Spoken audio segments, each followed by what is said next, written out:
En manchette, Carl-Emmanuel Villeneuve inapte à poursuivre son procès. Les injustices sociales illustrées par une course au privilège.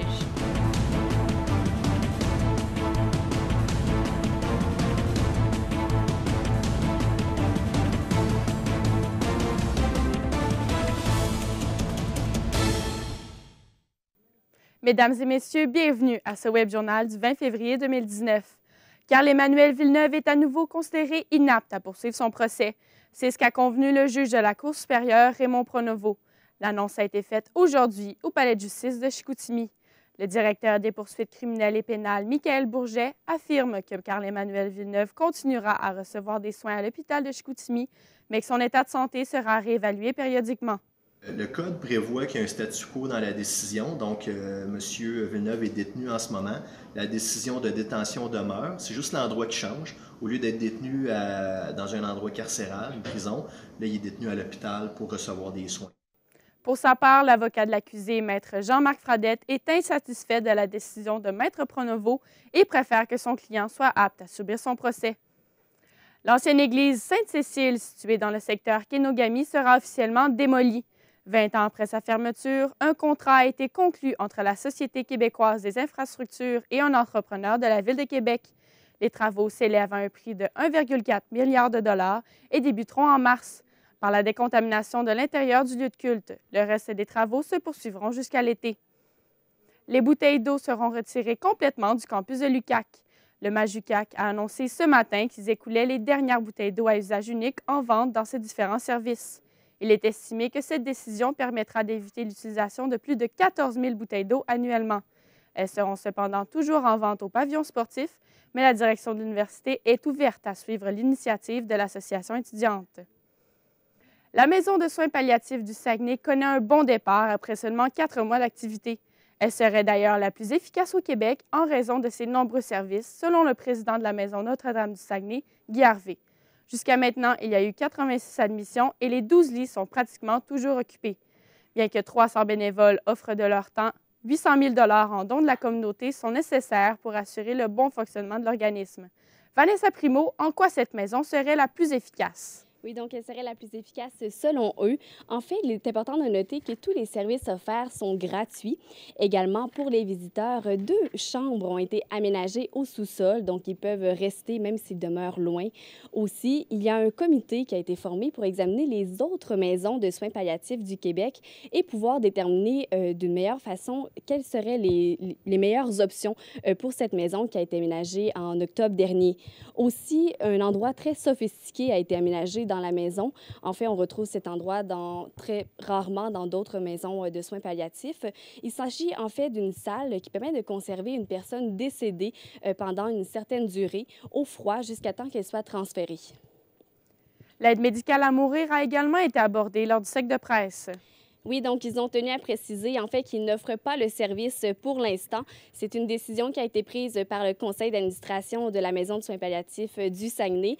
C'est un choix en fait qui leur revenait puisque en tant que maison de soins palliatifs, ils ne sont pas obligés puisque déjà des institutions dans la région offrent le service. On écoute le directeur de la maison à ce sujet. Que l'aide médicale ne s'offre pas à la Maison de soins palliatifs du Saguenay. Mais en cours de route, s'ils changent d'idée, ils ont le droit, on a le devoir de les respecter et de les orienter vers la ressource adaptée dans la confidentialité. Ont-ils suffisamment de bénévoles? Bien qu'ils aient en ce moment 300 bénévoles, ce n'est pas suffisant. En fait, ils ont besoin de bénévoles plutôt pour ramasser des dons. En fait, ils sont d'une aide précieuse. On écoute le directeur à ce sujet. Nous avons un manque, c'est toujours encore au niveau du bénévolat. Le bénévolat, c'est surtout pour recueillir des dons dans les salons funéraires, principalement dans le secteur Jonquière, dans le secteur Chicoutimi. Cette méthode très intéressante, en fait, permet de ne pas faire de sollicitation. En fait, les gens vont plutôt donner des dons pour remercier ceux qui ont permis à ces personnes d'avoir des soins palliatifs là, dans cette maison-là. Et qu'en est-il des projets? Oui, donc plusieurs projets ont été abordés. Un que j'ai retenu, en fait, il s'agit d'un centre de jour. On écoute le président du projet de la maison Le Chêne, qui est situé à Jonquière, M. André Tremblay.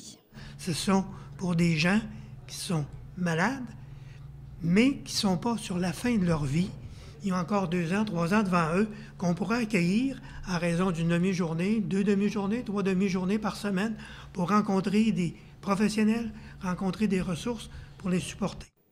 En plus de ce projet, on prévoit ajouter aussi des lits. Merci beaucoup, Vanessa. Ça fait plaisir. Les règlements encadrant la rénovation d'une maison patrimoniale ainsi que le bassin restreint d'entrepreneurs artisans contribuent aux difficultés de la rénovation patrimoniale. Dans le cadre de la Semaine du patrimoine et des Prix du patrimoine à Saguenay, le Centre d'histoire d'Arvida et le Centre d'histoire Sir William Price ont convié hier soir la population à une table ronde sur les défis et les enjeux de la rénovation patrimoniale. Un reportage d'Anne-Laurie Asselin. Au début du 20e siècle, ce sont 270 maisons qui ont été construites en 135 jours. Arvida jouit donc d'une valeur historique et architecturale. C'est 2 maisons par jour. On a fait ça avec 2 à 5 000 ouvriers là, durant les mois de construction. Des spécialistes étaient sur place pour apporter de l'information hier soir afin d'encadrer les citoyens dans la rénovation patrimoniale de leurs bâtiments. En effet, il n'est pas toujours évident de rénover sa propriété patrimoniale. Tout à l'heure, on parlait de la question des artisans. C'est quand même un enjeu qui est, je dirais pas problématique, mais qui est important ici dans la région. On n'a pas tellement d'artisans pour le faire. Les avantages du programme d'aide financière à la restauration de bâtiments patrimoniaux ont été expliqués par le consultant en patrimoine de la ville, Martin Simard. Selon ses propos, des subventions allant jusqu'à 85 000 $ peuvent être octroyées en combinant aussi le programme Réno Québec. De son côté, l'architecte de la firme mandatée par la Ville pour offrir aux citoyens un service conseil d'aide en rénovation patrimoniale, Daniel Paiement, a principalement montré des maisons avant et après consultation. Donc, les citoyens qui font des demandes, ils ont accès à une ressource gratuitement. Puis, pour la période actuelle, donc de 3 ans, c'est un contrat que la Ville donne pendant 3 ans. Puis, c'est cette firme-là qui l'a pendant cette période-là. Les citoyens disposent donc de plusieurs façons d'intervenir sur leur bâtiment, que ce soit la rénovation ou encore la restauration. Ici Anne-Laurie Asselin, ATM, Saguenay. Les radios communautaires autochtones font face à de plus en plus de défis au Québec. Un colloque qui se tient sur 3 jours est présentement en cours à Saguenay. Notre journaliste Émilie Gagnon a reçu le directeur général de la SOCAM, Florent Bégin, sur notre plateau. Donc, bonjour, M. Bégin. Bonjour. Premièrement... Koué. Ça, c'est l'Atikamekw. Bon, les deux. Koué, mais il y en a un qui c'est un W, l'autre c'est un U. Mais ça se prononce pareil. Donc, les gens Atikamekw et Inuit, c'est ça? Inuit. Pas Inuit, Inou. Inou. Donc, ça, c'est la langue Inou. Répétez-le, voir pour moi. Koué. Koué, M. Bégin. Oui, c'est ça. Donc, on va y aller. Première question. Premièrement, qu'est-ce que ça représente pour vous, les radios autochtones communautaires? Bien, les radios autochtones communautaires, ça représente c'est pas juste un outil d'information, mais c'est un outil aussi démocratique.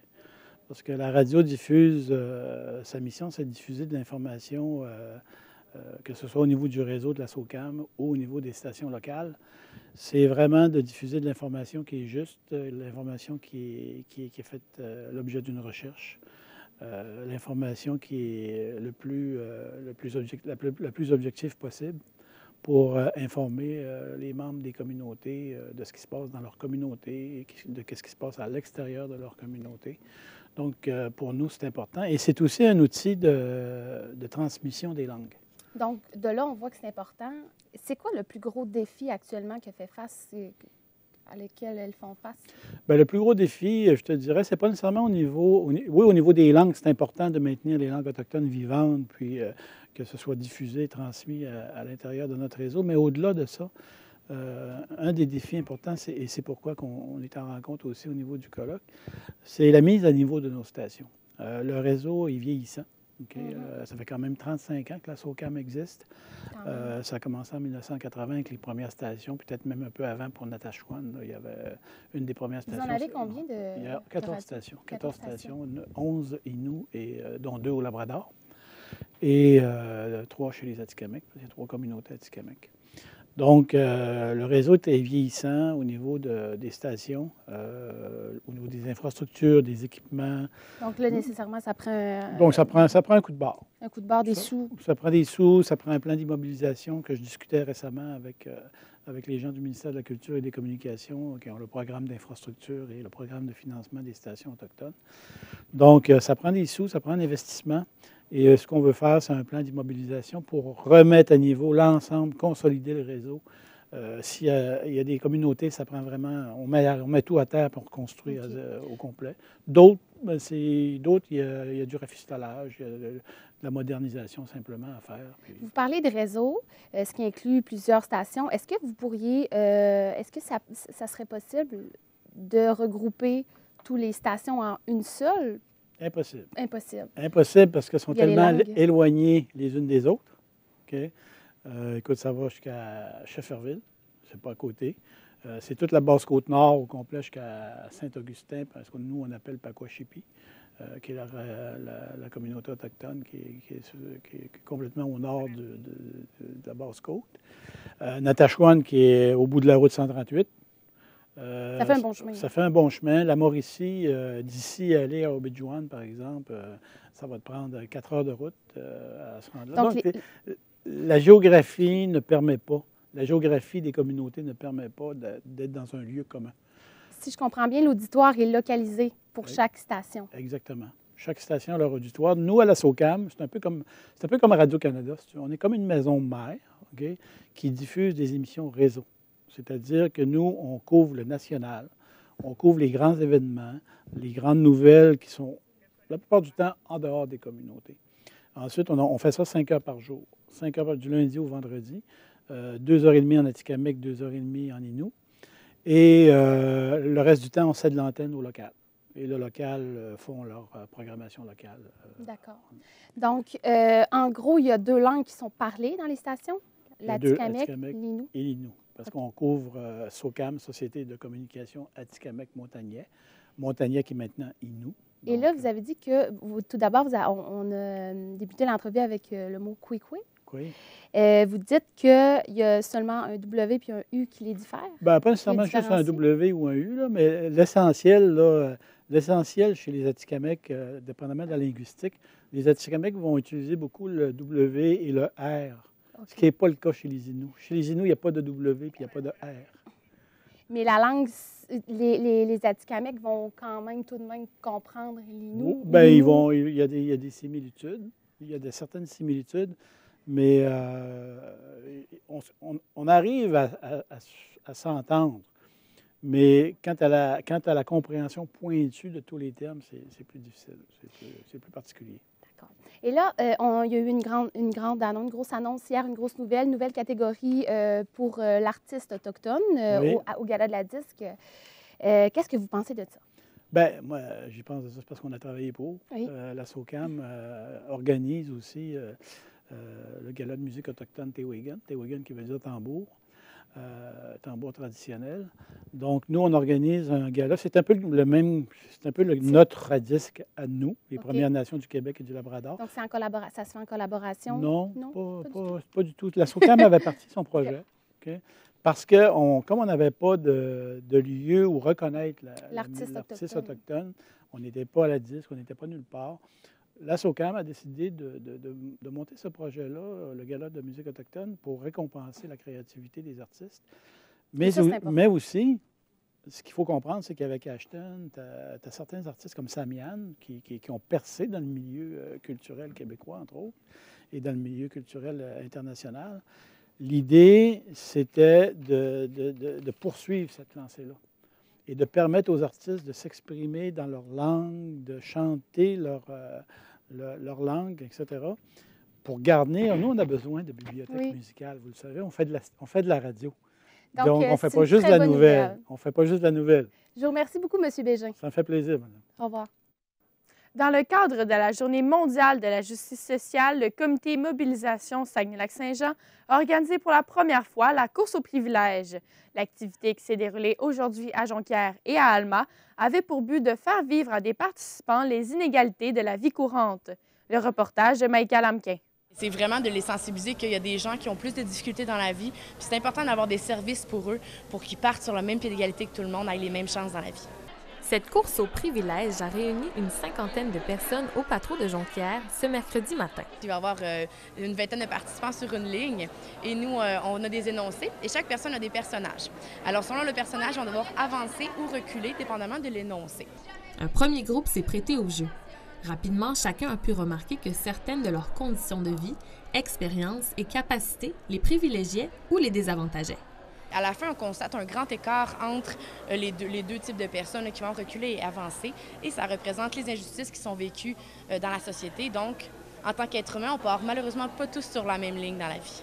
Ce qu'on veut faire aujourd'hui, c'est vraiment que les gens se rendent compte par l'activité qu'il y a besoin d'aide, que les organismes communautaires vont chercher des fonds. Il y a une raison à ça. Et ce qu'on veut faire en sorte, c'est comprendre aussi au gouvernement que il y en a qui ont besoin d'aide, qui ne l'ont pas nécessairement, puis qu'il faut que ça change. À la suite de l'activité, les participants ont effectué un retour en groupe.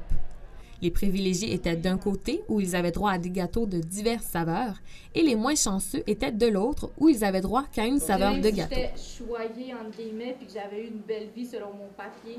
Je me sentais pas inclus dans la gang pareil. Là. Peu importe s'ils étaient choyés ou non, plusieurs ont ressenti un sentiment d'exclusion. Je me sentais exclu. Je me suis retrouvé à l'arrière complètement, car j'étais itinérant, toxicomane, femme, avec un conjoint également toxicomane, qui a eu des problèmes dans la vie. Une des organisatrices de l'activité, Caroline Lamort, a bon espoir que cet événement se reproduira dans l'avenir. Ici Maïka Lamquin, ATM Nouvelles, Saguenay. Le gouvernement du Québec est poursuivi en justice pour avoir suspendu les plus de 18 000 dossiers d'immigration en attente. Selon l'Association québécoise des avocats et avocates en droit de l'immigration, cette décision est illégale et elle réclame que toutes ces demandes soient traitées en urgence. L'injonction déposée ce matin fait référence au dépôt du projet de loi 9. Le ministre de l'Immigration, Simon Jolin-Barrette, qualifie cette démarche de saugrenu et a insisté que le travail du Parlement doit poursuivre son cours. Promotion Saguenay, qui est en charge des croisières sur le fjord, est incertain que la Marjolaine puisse naviguer sur les eaux du Saguenay en 2019. Le bateau âgé de 115 ans va faire face à une inspection complète par Transport Canada. Le directeur général de Promotion Saguenay, Patrick Bérubé, a affirmé à Radio-Canada que la Marjolaine pourrait naviguer encore plusieurs années, à moins que l'inspection révèle des problèmes majeurs. L'été dernier a été la meilleure saison des croisières en près de 10 ans. Jean-Pierre Boivin est nommé administrateur de Port de Saguenay pour les 3 prochaines années. C'est le ministre des Transports, Luc Garneau, qui a fait l'annonce ce matin dans le cadre d'une série de nominations dans le secteur des transports. Jean-Pierre Boivin a été préfet de la MRC de Maria-Chapdelaine de 2009 à 2017. Il rejoint le comptable Arthur Gobeil, Marie-Christine Larouche, maître André Tremblay, Lorraine Gagnon et maître Stéphane Bédard dans l'organisation. La Fondation Asselin du Cégep de Jonquière fête ses 50 ans cette année et pour l'occasion, elle organise une levée de fonds sur une période d'1 an. Le directeur général du Cégep de Jonquière, Rénal Thibault, en est le président d'honneur. De passage sur notre plateau, ma collègue Marie-Lou Bonenfant s'est entretenue avec lui. Bonjour, M. Rénal Thibault. Bonjour. Alors, tout d'abord, j'aimerais savoir que vous nous expliquiez un peu, en fait, ce qu'est la levée de fonds des 50 ans de la Fondation Asselin du Cégep de Jonquière. En fait, la Fondation Asselin du Cégep de Jonquière est une fondation drôlement importante pour l'ensemble de la communauté collégiale, bien entendu les étudiants au premier chef, mais aussi les personnels. Et l'idée d'une campagne de levée de fonds comme ça, il y en a une à l'interne et il y en a une à l'externe, et de réussir nécessairement à faire une levée de fonds, ramasser de l'argent pour soutenir différents projets, des subventions, des bourses qui vont être distribuées à la grandeur de la communauté collégiale. Donc, c'est de mobiliser à l'interne le personnel, c'est de mobiliser à l'externe des contributeurs potentiels et de faire en sorte qu'on amasse le plus d'argent possible pour soutenir le plus de projets possibles et donner le plus de bourses possibles à nos étudiants. Elle s'étend sur quelle période, cette levée de fonds-là? Bien, elle se termine bientôt, la levée de fonds à l'externe notamment et la levée de fonds à l'interne. Il faut savoir que la levée de fonds à l'interne, ça le dit, c'est pour le personnel du Cégep de Jonquière, pour l'ensemble des employés. Et il y a aussi des ambassadeurs, on les appelle comme ça, à la Fondation Asselin, qui ont été recrutés sur la base de leur réseau, sur la base de leur influence régionale et qui ont reconnaissants, je le dirais comme ça, quant à leur potentiel d'aller chercher des partenaires financiers dans les différentes entreprises et qui croient au Cégep de Jonquière. Souvent, c'est des gens qui vont déjà avoir étudié ici, d'autres fois non. Et d'ailleurs, je tiens à souligner que nos ambassadeurs externes ne sont pas nécessairement des gens qui ont étudié ici, mais des gens qui croient au Cégep de Jonquière, à sa vocation et à la gamme de programmes qui sont offerts ici, notamment en ATM. Et puis là, le montant pour la campagne à l'externe est de 300 000 $. Celle pour la campagne à l'interne qui touche le personnel, les étudiants, est de combien? Bien, c'est pour compléter au total, il y a un montant, 300 000, c'est le total. C'est le total de la campagne. Pour l'interne et l'externe. Pour l'interne et l'externe, effectivement. Et auprès de qui allez-vous chercher cet argent-là? À l'externe? À l'externe et à l'interne, les deux. Les deux. Bien, à l'externe, je le disais un peu tout à l'heure, c'est auprès, ça peut être des entreprises, ça peut être des différentes institutions et organismes avec qui on collabore nécessairement. Pas uniquement pour des levées de fonds, mais pour différents autres types de partenariats. Et à l'interne, il y a des activités qui sont faites. Il y a eu un brunch bénéfice qui a eu lieu. Il y a un cocktail bénéfice qui va avoir lieu aussi en mars. Et il y a de la sollicitation qui se fait par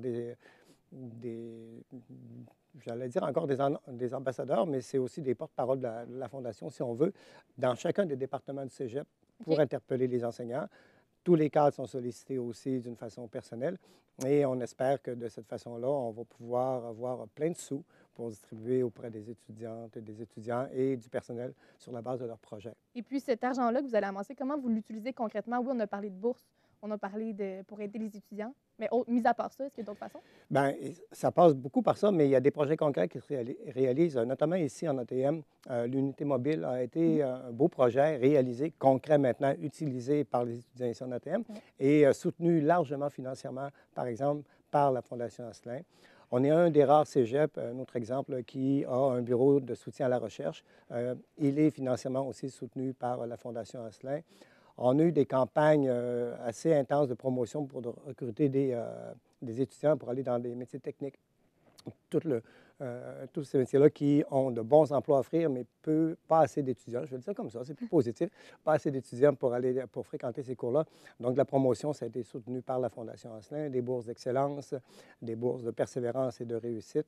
On a aussi d'autres activités qui permettent à des enseignants de déposer des projets de recherche, des projets pour faire réussir ou des projets de mission. Et tout ça, ça peut être soutenu par la Fondation Asselin. Et puis là, avec tout ça, pourquoi vous avez décidé de présider, d'être le président d'honneur de la Fondation? En fait, je n'ai pas vraiment décidé. Non. On m'a demandé, j'ai dit oui. C'est tout simplement. Tout simplement. Mais la réponse allait de soi. Là. Je ne pouvais pas dire non. Et très sincèrement, j'estime que la Fondation Asselin est une fichue de bonne affaire pour le Cégep de Jonquière. Sans la Fondation Asselin, on n'aurait pas la possibilité de faire ça. Il faut savoir que c'est près de 10 millions de dollars qui ont été ramassés. Excusez-moi. Et on a 3 à 4 millions de dollars sur 50 ans qui ont été distribués auprès des étudiants et du personnel. C'est pas rien. Ça ne serait pas là sans la Fondation Asselin. Et puis, c'est quoi votre rôle, vous, en faire la promotion, de faire une entrevue. Comment ça va? De faire une entrevue, de solliciter, d'en parler et de faire en sorte que les gens comprennent bien que toute petite contribution est une contribution qui est le bienvenue. Et c'est je le dis un peu dans la lettre d'invitation que j'ai envoyée, c'est un témoignage à l'égard de la Fondation et de la reconnaissance qu'on a pour soutenir le travail de nos étudiants et les belles réalisations de nos enseignants. D'ailleurs, il y a aussi une dimension que j'ai oublié de mentionner, c'est l'innovation. L'innovation est aussi largement soutenue par la Fondation. Et on l'a vu notamment avec la chaire Terre pour les énergies renouvelables et les ressources énergétiques. Je pense qu'on est pas pire à la mode avec ça. Donc, ça a été soutenu largement, le développement de la chaire Terre par la Fondation Asselin. Et merci beaucoup, M. Rénal Thibault. Ça m'a fait plaisir. Je vais m'entretenir avec le président d'honneur de la levée de fonds du 50e de la Fondation Asselin du Cégep de Jonquière. Sur la scène sportive, les Saguenayens recevront demain soir une équipe qu'ils pourront affronter dès le premier tour des séries éliminatoires. Ils joueront contre le Drakkar de Bécomo, qu'ils ont battu seulement une fois en 7 matchs cette saison. Jasmin Blanchette, comment la troupe de Yannick Jean compte-t-elle vaincre sa bête noire? En fait, pour l'entraîneur associé, Anne-Sophie, la clé passe vraiment par le bon travail défensif. Il faut vraiment limiter le nombre d'occasions offensives que le Drakkar de Baie-Comeau va pouvoir avoir afin d'avoir une chance de les battre parce que c'est une machine à produire des buts. On le sait, c'est une équipe qui marque à profusion et les Saguenayens devront tout faire pour les empêcher de marquer et profiter des rares occasions qu'ils auront. On ne se fait pas d'idée du côté des Saguenayens. En fait, il n'y a pas de recette miracle. Il faut limiter les revirements. Et si on se fie à ce que M. Claude Bouchard nous a affirmé ce matin, l'entraîneur associé, on va vraiment devoir, du côté des Saguenayens, jouer un match parfait dans tout l'ensemble pour avoir une chance de compétitionner. Quand tu joues contre ces équipes-là, si tu veux avoir du succès, il faut que tu joues ta game A.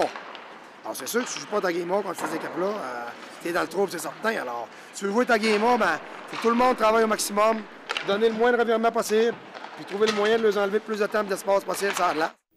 Peut-on dire que l'équipe est actuellement en mode série?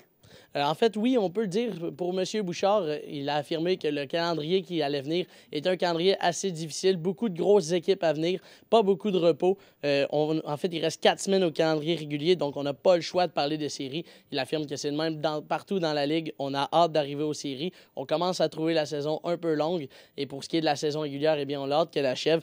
Le calendrier qui reste à venir, c'est ça, il est assez difficile. Beaucoup de matchs sur la route. On affronte 2 fois Drummondville, qui est une des puissances au pays, littéralement, dans les équipes juniors, et 2 fois Baie-Comeau. Baie-Comeau, on le sait, les Saguenayens n'ont qu'une victoire contre eux cette saison. Alors, ça devrait être assez compliqué. On a peu de temps pour pratiquer aussi, étant donné qu'on a 3 matchs par semaine. Alors, c'est toute une belle recette là, qui va rendre la situation beaucoup compliquée pour les Saguenayens. Je vous ferai entendre M. Bouchard à ce propos. On est conscient qu'on n'a pas un calendrier facile. On joue 2 fois Baie-Comeau, on joue 2 fois Drummond, on joue 2 fois Sherbrooke, 1 fois Rimouski. Alors, c'est pas nécessairement un calendrier facile. Alors, je pense que la façon qu'on l'a abordé avec les gars en début de semaine, c'est que, tranquillement, pas vite, il faut jouer d'une façon qui va ressembler un petit peu à notre façon de jouer qu'on va jouer dans les séries éliminatoires. Est-ce qu'Hendrix Lapierre reviendra au jeu prochainement? Bon, pour ce qui est du joueur de centre de numéro 92, Hendrix Lapierre, on n'a toujours pas de nouvelles pour le moment. Il n'a toujours pas recommencé à patiner. Il ne s'est même pas encore entraîné en dehors de la glace, imaginez. Alors, on est loin d'un retour au jeu. M. Bouchard nous affirmait ce matin, à mon collègue et moi, qu'on ne devrait pas le voir de la fin de semaine. Il y a hors de question pour le moment qu'il joue ce soir ou même durant les matchs du week-end. On va peut-être le voir en début de semaine prochaine, mais il n'y a rien de sûr encore, étant donné qu'il est toujours laissé de côté en raison du protocole. On rappelle, M. Lapierre avait eu une commotion cérébrale dernièrement lorsqu'il avait été frappé à Rimouski. Alors, il ne s'en est toujours pas remis et il est toujours sur les lignes de touche. Et à quoi peut-on s'attendre d'ici la fin de la saison à la mi-marche, Jasmin? Bon, pour ce qui est de la fin de la saison, Anne-Sophie, il reste 1 mois à la saison. Ça va être assez compliqué du côté des Saguenayens. On est assuré d'une place en série. Par contre, ce qu'on sait pour le moment, c'est qu'ils vont affronter soit l'Océanique de Rimouski, soit le Drakkar de Baie-Comeau, ou bien encore les Voltigeurs de Drummondville. Alors, ça va être 3 grosses équipes auxquelles on va faire face. Le premier tour va être assez compliqué. Le reste de la saison qui nous reste, en fait, c'est pour vraiment bien se préparer pour la saison, pour les séries éliminatoires qui s'approchent. Donc, c'est un calendrier assez difficile, mais c'est de beaux défis pour les Saguenayens qui vont devoir faire face à beaucoup d'adversité pour ce qui est du reste de leur saison. Merci beaucoup, Jasmin. Ça fait plaisir. À la météo, Charles Camiran, le temps plus doux est à nos portes. Oui, effectivement, Anne-Sophie, on atteint présentement les normales saisonnières un peu partout au Saguenay-Lac-Saint-Jean. Et si on regarde présentement, aujourd'hui, dans Saguenay et les environs, il fait moins 9 degrés et c'est assez ensoleillé, il fait très, très beau. Tandis qu'au Lac-Saint-Jean, c'est un petit peu plus frais, il fait moins 12 degrés et c'est partiellement nuageux. Si on regarde maintenant ce soir et cette nuit, toujours dans la région de Saguenay, il y a quelques flocons d'annoncés pour ce soir pour atteindre cette fois-ci les moins 15 degrés Celsius. Tandis qu'au Pays des Bleuets, c'est sensiblement la même chose, mais cette fois-ci, on atteint moins 20 degrés. Maintenant, pour demain, jeudi, on prévoit cette fois-ci une accumulation de 5 à 10 cm de neige et on va annoncer moins 6 degrés à Saguenay, donc il va faire vraiment là, une température très, très douce un peu partout au Saguenay-Lac-Saint-Jean. Ça ressemble d'ailleurs un peu à la même chose au Lac-Saint-Jean. Cette fois-ci, il va faire moins 7 degrés et on annonce encore une fois une accumulation de neige, oui, entre 5 cm et 10 cm de neige. Voilà, Anne-Sophie. Ceci complète le Web Journal du 20 février. Mesdames et messieurs, au revoir.